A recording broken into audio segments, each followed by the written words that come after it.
Hey guys, Drifter here. Today I've got a longer and more technical video for you about game developer problems in the Call of Duty series. Unless you live under a rock or perhaps in a cave, you've probably already heard about Call of Duty Ghosts and the incredible hype train that we've got going, and I'm kind of a part of that anyway. But the marketing team is doing their job excellently, and they're pumping this game up, and they're making it look awesome and interesting, and they're setting the bar extremely high. But when you get on the internet and you read YouTube comments or Reddit comments or something like that, there is a lot of very heavy criticism about why isn't this done, why wasn't that done, why is this better, this game is crap, the other game is better. And today we're going to flip this around and look at it from the developer's perspective and why it is they do the things they do, because there is a method to the madness. They're not trying to troll you on purpose.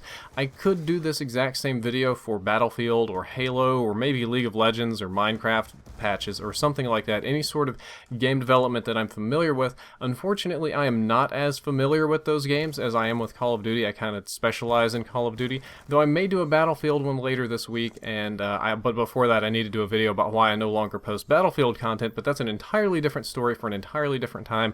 And right now there's already people writing Call of Duty is a crap game, people that play CoD are terrible, you know, something like that.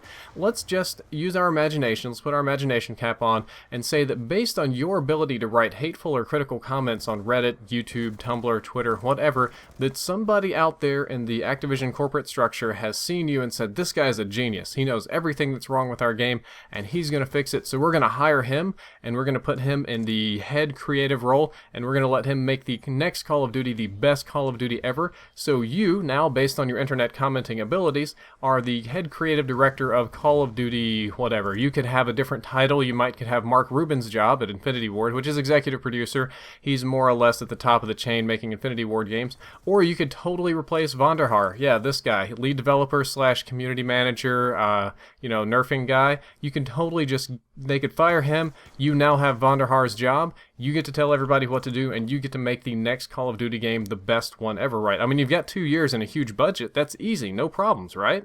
At first, of course, it's going to seem easy and there's no problems, but there are some project goals that you have to satisfy. This isn't an entirely 100% independent creative process where you start from the ground up, you have all of your own money, you code it from the ground up with no support structure, marketing, or anything.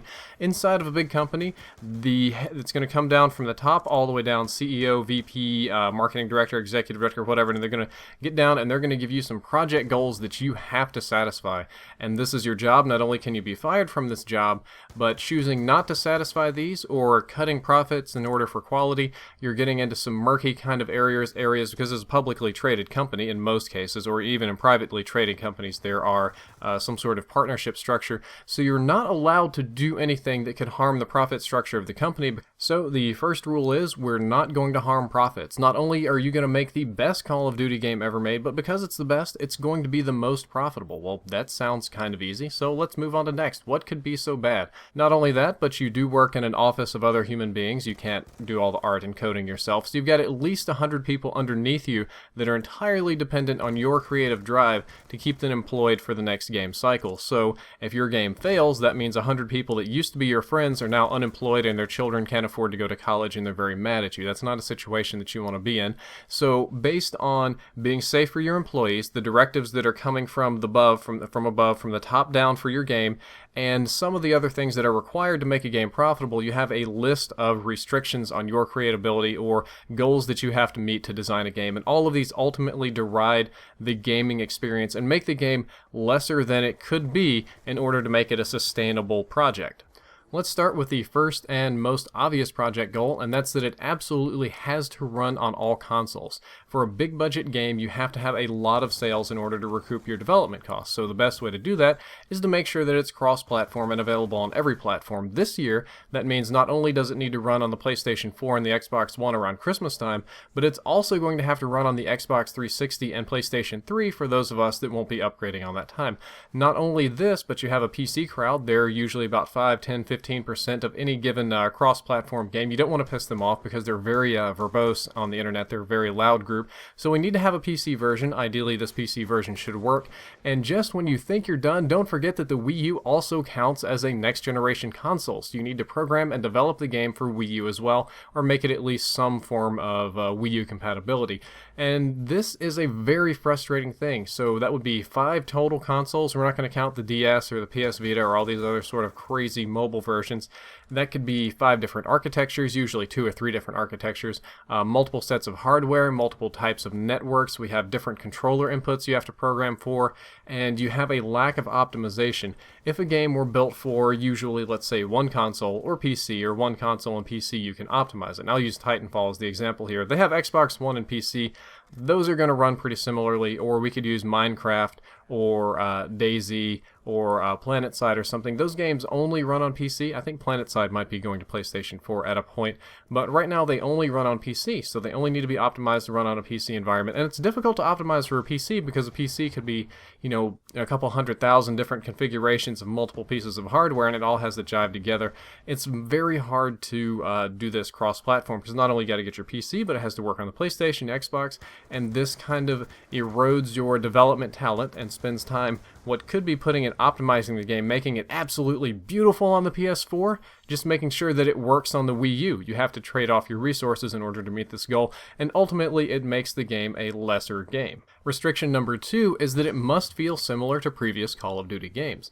The reason that Call of Duty is successful, and I know this will be highly debatable on the internet, is because it feels a certain way. It moves a certain way, the guns kick a certain way, your recoil, your movement, the Call of Duty formula, the CoD formula, whatever you want to call it, that's what makes the game successful. Its core design, its movement, and how it works, and the basics of the gunfights have a very solid, reliable, predictable, consistent feel to them over other games, and that's what makes Call of Duty continuously successful, is because you can pick it up and it feels great, it's easy to learn, and you can roll with it. Not a lot of other games have this sort of COD feel to it, so you have to do this. That means you can't change too much about the game. You want to add in radical new movements, you want to add in poses and dodges, and you want to change how a person accelerates. Instead of going from 0 to full, you have an acceleration time, you want to add momentum. They added some momentum to Ghost. It's not a full realistic momentum like something in DayZ, which isn't even that realistic, but that's a totally different thing. Or the way your guns work, the way you're reloading, all of these really cool ideas that you had about how you could change this up. You have to be very conservative with these ideas and only implement a few of them at a time, or not radically overhaul the game, because if you radically overhaul Call of Duty, it is no longer Call of Duty. It's a different game with the title Call of Duty, and it won't be fun and people won't play it, and you'll be known as the guy that killed COD, which is not what you want to be. In opposition to the previous project goal, the community is going to simultaneously demand that you also have new gameplay mechanics. So all of your old good-feeling gameplay mechanics have to be there, but you now have to have new ones that complement those in a nearly, we'll say, perfect way, because if you don't add new mechanics, you'll get, this is just a reskin of last year's game. I just paid for an expansion pack, which some years it's kind of felt like that. If something really different isn't changing up, people are saying, okay, this is Modern Warfare 2.5, this is Black Ops 1.5, something like that. So people want new things. The community craves new things, but you can't give them too much new or you're going to ruin the game. And speaking of ruining the game, let's imagine that there's a dozen different things that people hate about Call of Duty, like hack inserts or C4 or quickscoping. Ooh, quickscoping, that's a big one. Trick shotting. Vanderhaar decided to do a minor sniper rifle nerf to make quickscoping less effective. I'm pretty sure that was the goal of the nerf. I can't remember his actual stated goal, but anyway, we'll just assume that it was a minor sniper rifle nerf. Death threats poured in by the thousands, and a lot of you probably don't take death threats very seriously because you're not in a position where you get thousands of them. You probably have somebody reply to your comment, if I knew where you were in real life, I would kill you, faggot, or something like that. But in my position, just doing videos like this, I get a few every now and then, and sometimes there are some really creepy people out there that manage to find where I live or where my family lives, and I'll get just like a picture of my house and it'll say soon. I'm like, oh god, this is scary, this is serious, this is why I own firearms. But if you're a game developer, especially in a big company, and I'll use Vaughn as the example here, let's say there are like 2 or 3 million people that are aware that Vanderhaar exists and what he does. If 0.1% of them are crazy, that's still 30,000 crazy people that are out to get you because of your nerf. So if you want to do something radical, like we are going to completely remove quickscoping from the game, we're taking out riot shields, and we're no longer going to have YY or all of these other quirky little things that happen in Call of Duty, not only are you going to lose your job because that's going to kill about 5% of the player base, but you may well lose your life due to some mentally unstable person. That's not an ideal situation. That's not something I'm saying is good or that's how it should be. That's just kind of how it is. But back on the other thing, that's going to cut into your profits because, like it or hate it, quickscopers make up approximately 5 to 10% of the player base. There are some people that only snipe, and some of them only quickscope. And if you make it to where you cannot quickscope, there is a percentage of people that therefore just decide they no longer want to play your game and they bounce out and they quit playing entirely. And this is a big dent in your profits. A 10% dent in Call of Duty profits is a huge dent, and you violated your #1 rule that you have to be profitable. Moving on, you have to keep up legacy game modes. This will apply to just about any sort of long-running sequel like Super Smash Bros. Or Assassin's Creed or any sort of racing game like Need for Speed or something like that. But it also applies to Battlefield and Call of Duty. Call of Duty Ghost has this problem. They have too many legacy game modes, in my opinion anyway. We'll see who's wrong in the long run. You have hardcore modes, you have core modes, capture the flag, search and destroy, search and rescue, team deathmatch, mercenary team deathmatch, kill confirmed, crank. Those are all variants of team deathmatch. Then hardcore team deathmatch. Then you have demolition, sabotage, hardcore headquarters, hardpoint. And I'm just scratching the surface. We've also got Mosh Pit, Free-for-all, Gun Game, Sticks and Stones, dozens of other things. And there are people that only play each one of these game modes. Whether you like it or not, there's a certain percentage of people that's only going to play Sticks and Stones, and that's all that they care about. So if you decide, you know what, I don't want to support Sticks and Stones, I don't want my programmers to waste their time making that, I don't want to fracture up my player base, and you cut that, well, you just cleaved off a percentage of the people that are going to buy your game, so you're screwing up the profit structure again. So most of the time, you have to include most of the legacy game modes, but then you also have to try to add new game modes because people want new game modes. Every year they want new game modes and the old game modes, and eventually you're going to end up with too many game modes and not enough time to program for all of them, to do quality assurance for all of them, to make sure that all of them fair and all of them perfect. And it's a big problem, and it's driven by a profit structure and because you want to have enough game modes for your community to have fun with. Next up is a pretty fun issue. Let's talk about lag. Lag is a really tough issue, and it is a very serious issue in Call of Duty games. Everybody that's played Call of Duty ever has complained about the lag. In older games, COD 4, World at War, Modern Warfare 2, they had lag compensation, but it was lesser of a lag compensation, so the game ran smooth.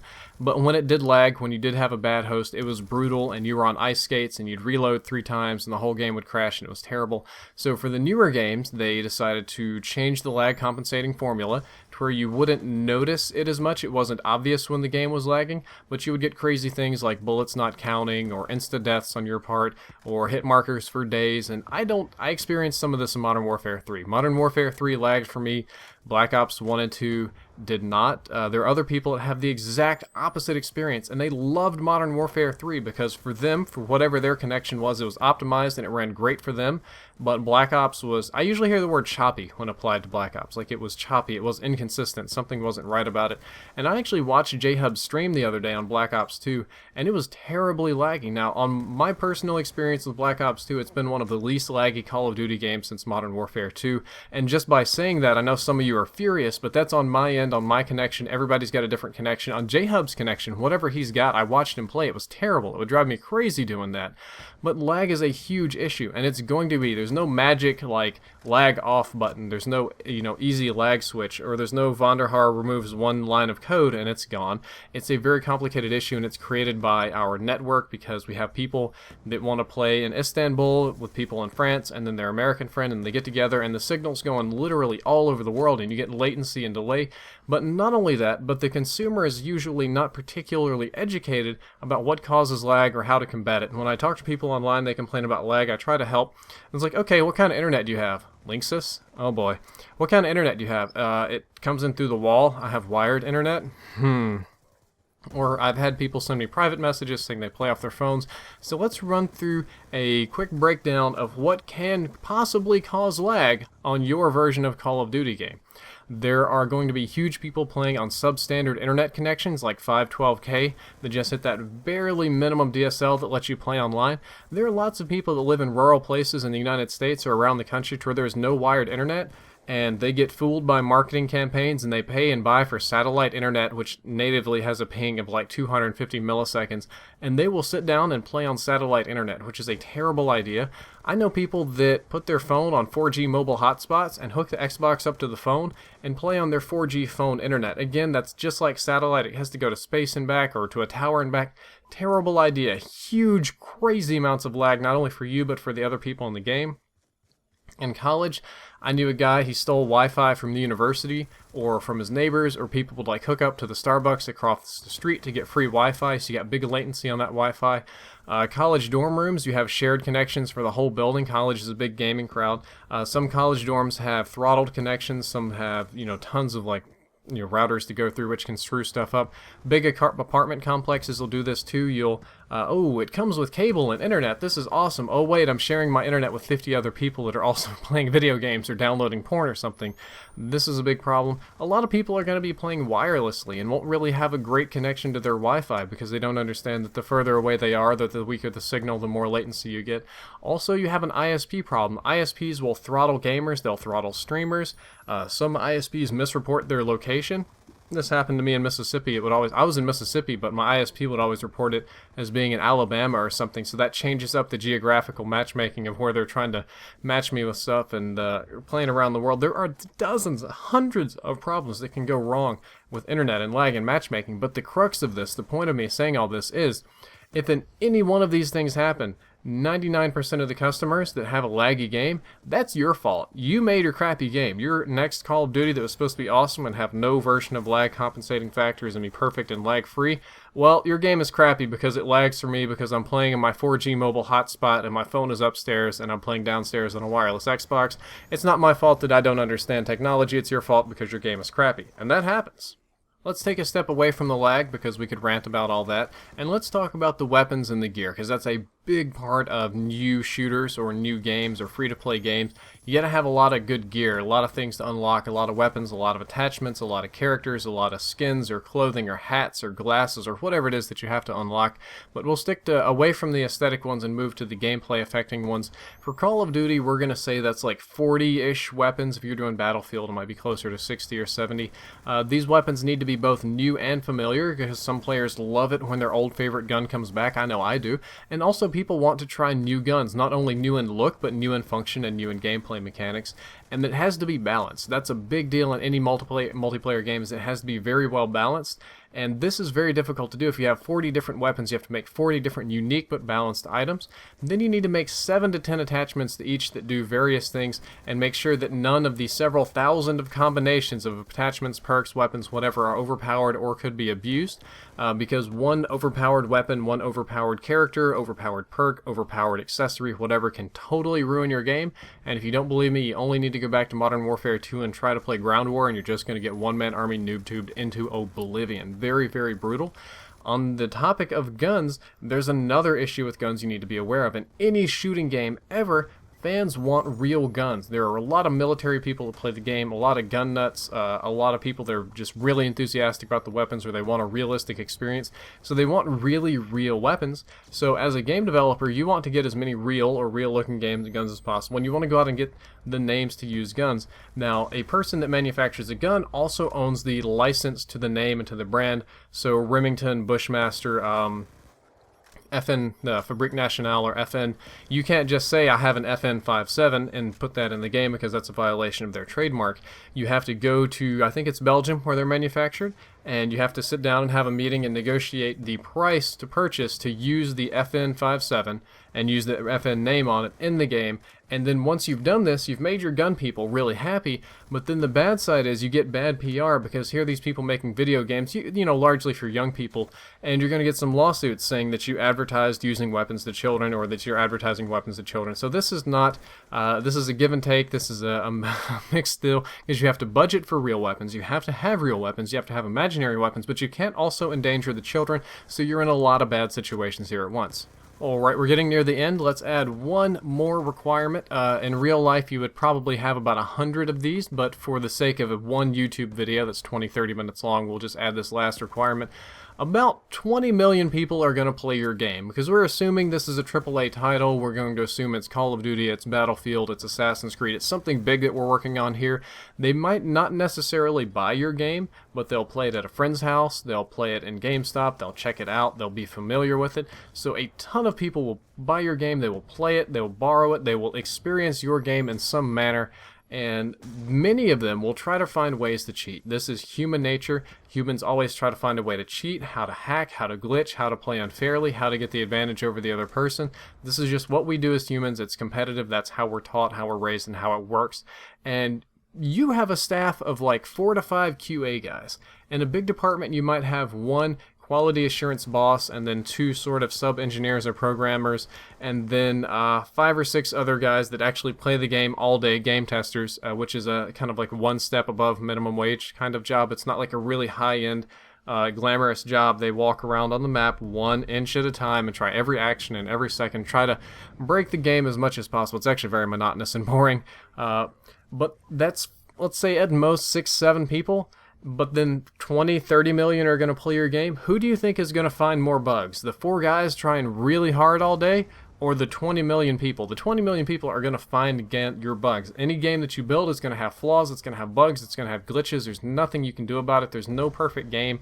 I mean, even Pac-Man and Mario had weird little things like this. So you have to be prepared to take the heat for that, and you have to have long-running development along with it.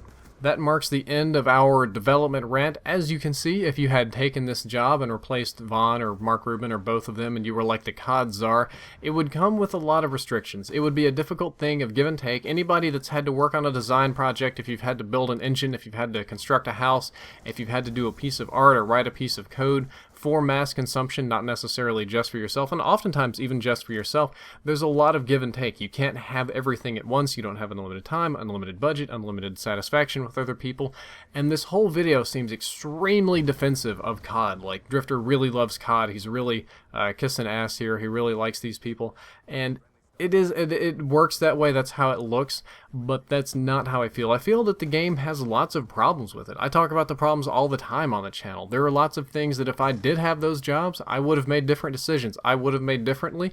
Maybe it would have worked out better because I think I'm awesome, I'm a genius. You probably think you're awesome and you're a genius. Maybe it would not have. Maybe I would have totally screwed the pooch and everything would have gone wrong. You don't know until you're there, until you're doing it. The purpose of the video was just to get you thinking about the design process that goes into mega corporations, mega projects, into cars, into games, into anything mass consumer and huge that you touch. There is tons and tons of work and consideration and effort put into it. There's not just a couple of guys out there saying, you know what, let's put quickscoping in Call of Duty and make it easy just to screw with people. Yeah, that'll be fun, we can do that. So, in short, do I think that there are many things in Call of Duty that could be made better if there were no such thing as profits and everybody just volunteered their time to make an awesome game? Yeah, definitely. Or, you know, only awesome, smart people would play it and nobody would, you know, try to play on 4G on their mobile phones. Oh yeah, definitely a better game. But the reality is that's impossible. You have to deal with a profit structure, an economic structure, and you have to be prepared for the general public, which is a mixed bag of awesome people and not awesome people, to play your game, and you have to build something that everybody can like, which is very difficult, and there are big mistakes made along the way. I hope you enjoyed the video. I hope that you learned something useful. If you did, don't forget to like, favorite, and subscribe. Drifter out.